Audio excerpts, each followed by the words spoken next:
Então o primeiro ponto aqui é a morte espiritual. Isso vai estar no versículo de número 1 desse capítulo 2. Porque Paulo vai dizer assim, olha, estando vós mortos em ofensas e pecados.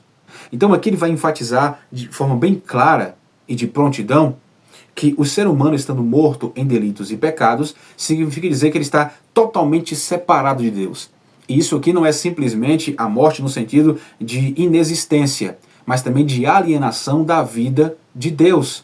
Ou seja, o ser humano está completamente separado, desvinculado totalmente da conexão com Deus.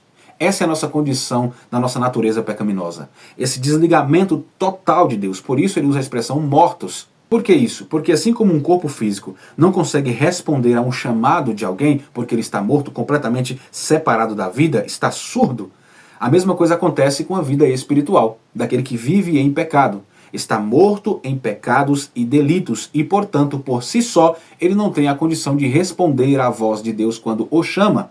Aí a necessidade de entendermos que somente pela graça há salvação. Por isso que não é por mérito humano, não é por obra humana, mas sim pela graça que vem de Deus.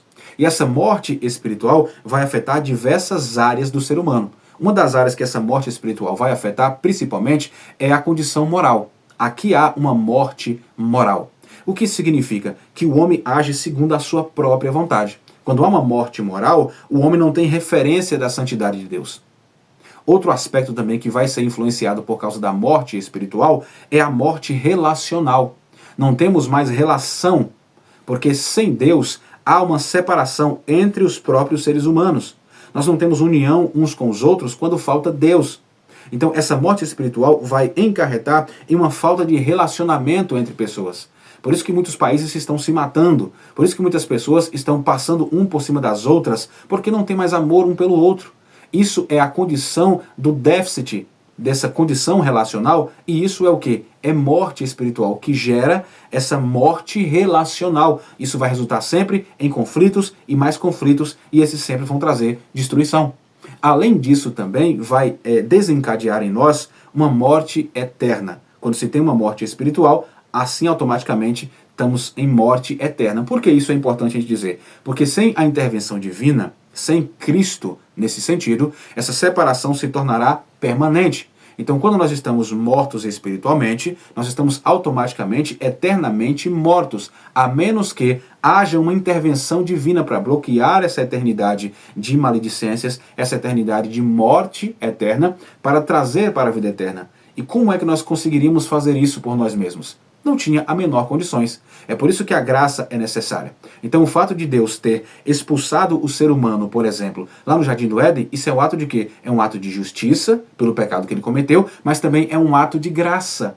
Por quê? Porque quando Deus falou assim, o ser humano precisa ser expulso do jardim para que ele não volte a comer da árvore da vida e não viva para sempre, isso significa um ato de graça. Por que um ato de graça? Porque o ser humano estava agora em pecado.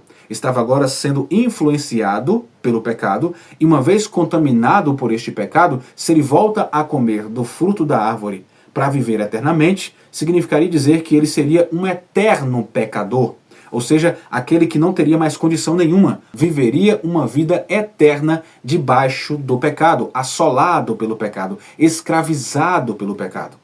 Então, esse é um ato de graça. Deus expulsa o ser humano do Jardim do Éden para que ele não viva uma vida eterna em pecado. Então, esse foi um ato gracioso de Deus para com o ser humano, para que houvesse a possibilidade de que Gênesis 3,15 viesse se cumprir, que da semente da mulher nasceria aquele que esmagaria os planos de Satanás. Desde a queda de Adão e Eva, nós observamos que toda a humanidade herdou.